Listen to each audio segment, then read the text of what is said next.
T'as vu, c'est la dernière montre que Franck Muller a fait pour Citric pour le milliardième fan. 100% pierre naturelle, s'il vous plaît. Oh la classe, mec. Elle est même mieux que celle qu'ils ont fait pour Psy.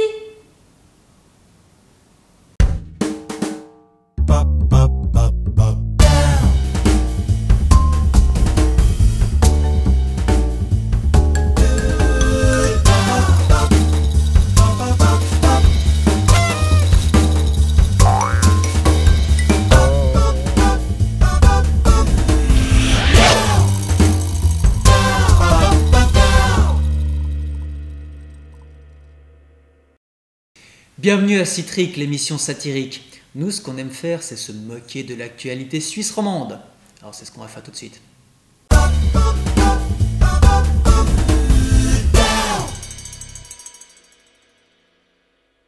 Cela fait des années qu'on le dit. La prison de Chandelon à Genève déborde de détenus. Il y en a 2 fois plus que de places prévues pour eux. Du coup, beaucoup de prisonniers dorment sur des matelas à même le sol. La goutte d'eau qui fait déborder le vase carcéral, c'est que ces petits durs doivent vivre à la dure et dormir sur du dur. Pour un cas analogue, dans une prison à Lausanne, un tribunal vaudois a jugé cela illégal. Mais le libéral radical, Pierre Maudet, défend la légalité de la prison du canton genevois. Pierrot avoue qu'il y a un petit problème. Mais on est aux normes européennes et non en dessous, donc pas de souci. De plus, un projet a été lancé pour doubler le nombre de places d'ici 2017. Et puis, après tout, les pensionnaires de Chandelon ne sont pas, selon le dire de Maudet, des voleurs de carambars. Ben oui, la vie de prison, c'est pas de la blague. Pour une fois, le canton du Jura ne fait pas parler de lui pour son « tout est bon dans le cochon », ni pour ses divergences de politique d'un niveau rupestre. Non, cette fois, c'est Canton ou Guangzhou, enfin, la Chine, quoi, qui s'invite dans le Jura. Oui, on parle bien du film Win-Win qui met en scène les demi-finalistes de Miss Chine 2006, invités dans le Jura par l'ancien maire de Délémont. Le long métrage vient de rafler le box-office de, tenez-vous bien, toutes les 6 salles de la province jurassienne. Une production suisse sur un événement qui se passe en Suisse, ça tient du miracle. Le Jura était déjà gagnant en termes de visibilité lors du concours. Mais avec le succès de la super production, on en remet une couche pour éblouir le monde. Enfin, si l'avant-première mondiale avait lieu dans le Jura, on ne peut être qu'optimiste sur le succès du film à l'international. Le marché de l'audiovisuel médiatique suisse est en ébullition. En 2006, la société privée Mediapulse avait remplacé la SSR dans la récolte des chiffres d'audience. Et ces derniers temps, la société est accusée à demi-mot par des chaînes TV privées de ne pas être complètement fiables. En d'autres termes, Mediapulse gonflerait les chiffres de la RTS au détriment des chaînes régionales. Comme les recettes publicitaires dépendent de l'audimat, du coup on comprend que les petites chaînes fassent la moue quand avec l'introduction de nouvelles méthodes de mesure, elles perdent par magie 25% de leurs téléspectateurs. D'un côté, je veux pas critiquer les petites chaînes, mais faudrait voir à ouvrir vos mirettes les gars. Mediapulse signifie le pouls des médias. Alors avec un nom comme ça, combiné à l'ennui que provoquent certains de vos programmes, faut pas s'étonner que l'électrocardiogramme fasse bip. Les querelles de voisinage sont toujours assez véhémentes, mais certaines plus que d'autres. Alors que ces voisins n'existent pas encore, la conseillère nationale vaudoise, Adèle Torrent, les déteste déjà et s'oppose au projet de construction de la commune. Et ouais, les nouvelles maisons feront de l'ombre à la verte. L'habitation de Madame Torrent, tirant sa principale source de chaleur du soleil, elle ne veut pas que sa maison écologique devienne l'ombre d'elle-même en la contraignant à utiliser un chauffage industriel. Une première rencontre au tribunal s'était terminée sous de bons auspices avec un changement de projet.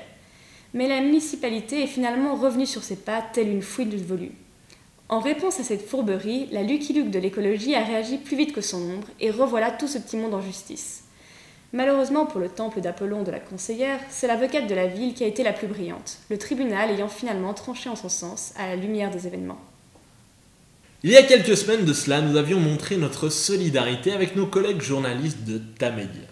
Rappelez-vous, la direction du groupe de presse leur avait demandé de trouver le moyen d'économiser 18 millions de nos francs.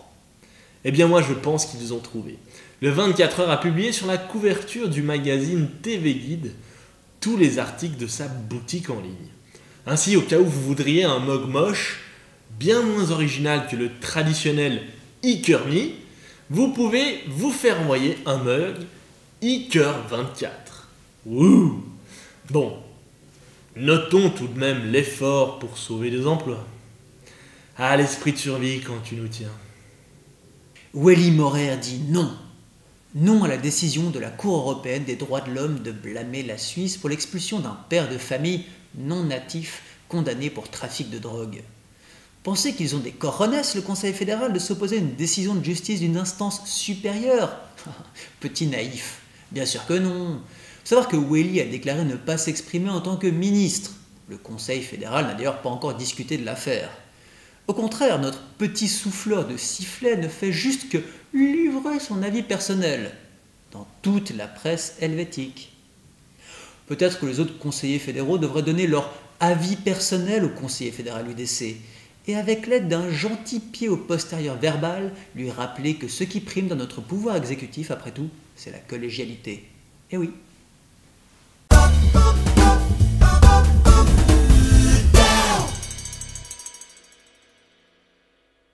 La centrale de Fukushima fait reparler d'elle. Pour en savoir plus, retrouvons donc Ted, notre envoyé spécial sur place. Alors Ted, on nous dit que la centrale de Fukushima a été encore une fois arrêtée. Quelle en est la cause cette fois? Oui Romain, je suis actuellement à côté du réacteur nucléaire de Fukushima. En effet, lundi 22 avril, le réacteur a été arrêté pendant environ 4 heures à cause d'un objet qui bouchait un petit peu la piscine de refroidissement d'eau. Ah bon? Et de quoi s'agirait-il? Serait-ce un bout d'uranium remonté à la surface? Non, pas du tout. En fait, je ne devrais pas vous le dire, mais c'est une enquête qui est en cours. Ce serait le cadavre issu d'un meurtre sordide qui aurait été retrouvé dans le système de refroidissement. Quoi? Mais c'est une info énorme! Dites-moi plus, Ted! Ben, mes sources me disent que c'est un cadavre masculin, visiblement très jeune, qui aurait fait planter la machine ultra sophistiquée. Un enfant! Dites-moi que c'est un enfant! Avec une info pareille, on va être plus connu que Mediapart! Non, ce serait plutôt un jeune rat qui, se baladant au bord du bassin, aurait été poussé par un de ses congénères. Quoi? Vous vous foutez de moi, Ted? Alors, pas du tout. Fukushima est infesté de rats et rongeurs en tout genre. D'ailleurs, la preuve... Voilà, c'est peut-être elle l'assassin. Bon, je vous cache pas que celle-ci doit avoir à peine 1 ou 2 jours, hein, parce que les adultes rongeurs qu'on a ici, bah, ils font parfois plus d'1 mètre. Bah oui, vous savez, l'eau irradiée, tout ça, ça aide pas. Bon, ben, en tout cas, c'est pas avec ça qu'on va nous faire croire que le nucléaire est une énergie propre et que Fukushima est parfaitement sûr. Merci Ted pour ce sujet vraiment sérieux. Allez, la suite.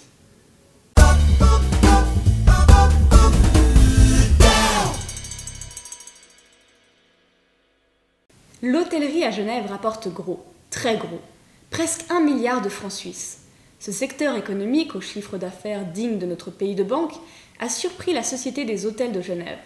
Le président de la société, Marc-Antoine Nissil, explique ce chiffre par le nombre de chambres que proposent les établissements. C'est sûrement ça. Rien à voir avec le fait que le prix d'une chambre dans certains palaces pour la nuit est absolument ahurissant. Si la tête et le corps se retrouvent dans les étoiles, le compte bancaire, lui, flirte avec le trou noir. D'ailleurs, sur les 130 hôtels, la moitié des bénéfices est générée par les 14 hôtels 5 étoiles.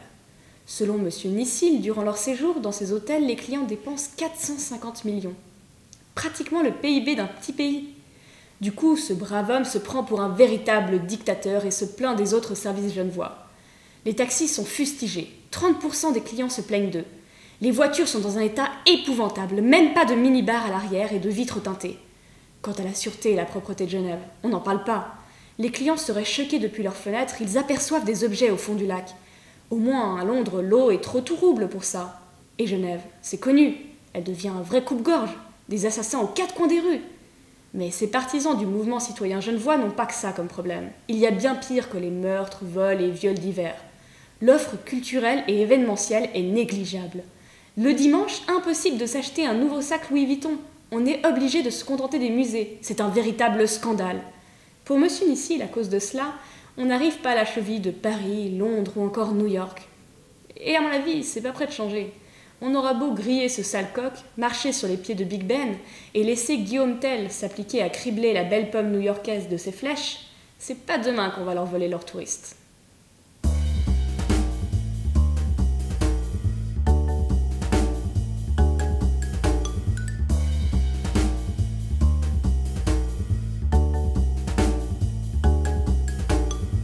Lausanne, c'est vraiment l'opposé de Genève. L'une est au milieu du lac, l'autre au bout. L'une est un paisible village de pêcheurs, l'autre un repère de requins de la finance sans scrupules. Même sur les frontaliers, Genève et Lausanne s'opposent. À en croire les Genevois, il faut s'en débarrasser car les frontaliers n'apportent que la misère sociale et le chômage. Alors que pour Lausanne, on en est friand. On les fait même venir par bateaux entiers. Et oui, Lausanne achemine ses frontaliers par bateau, tous les jours. D'ailleurs, il n'y a pas assez de bateaux pour amener la main-d'œuvre laborieuse. C'est un constat qui vient d'être dressé par les autorités lausannoises. En effet, quotidiennement, 2000 shadocks remontent le lac pour venir pondre dans le village de pêcheurs. Du coup, Lausanne veut étoffer son offre de navettes, la reliant à Thonon. C'est sûr que c'est pas à Genève qu'on irait démarcher les frontaliers en augmentant les transports publics. C'est vachement gonflé quand même. C'est vrai. Ah bah ça va. Je dis peut-être des conneries après tout. Maintenant que j'y pense, les Genevois aussi aiment les produits français. Mais pas tant la poiscaille du lac que la racaille des bacs. Oh, je dis ça juste pour le jeu de mots, hein. Je le pense pas vraiment. Merci d'avoir regardé l'émission Citrique. Si vous tenez à nous revoir, partagez-nous et likez-nous sur les réseaux sociaux. Ciao.